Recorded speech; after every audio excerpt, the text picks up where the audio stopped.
அரசினர் நடுநிலைப் பள்ளியில் ஆண்டு விழா. திருவள்ளூர் மாவட்டம் பூவிருந்தவள்ளி வட்டம் திருமழிசை பேரூராட்சியின் பிராயம் 10 கிராம பகுதியில் அரசு நடுநிலைப் பள்ளி உள்ளது. இந்த பள்ளியில் 1ஆம் வகுப்பு முதல் 8ஆம் வகுப்பு வரை 500க்கும் மேற்பட்ட மாணவ மாணவிகள் தமிழ் வழி மற்றும் ஆங்கில வழியில் கல்வி பயின்று வருகின்றனர். இன்று இந்த பள்ளியில் ஆண்டு விழா நிகழ்ச்சி நடந்தது.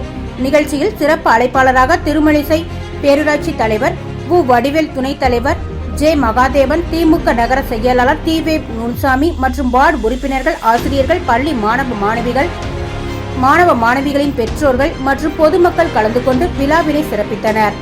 மேலும் இந்த ஆண்டு விழாவில் நடன நிகழ்ச்சி மற்றும் விளையாட்டுப் போட்டிகள் நடைபெற்று போட்டியில் தேர்வானவர்களுக்கு பரிசளிப்பு விழாவும் நடைபெற்றது.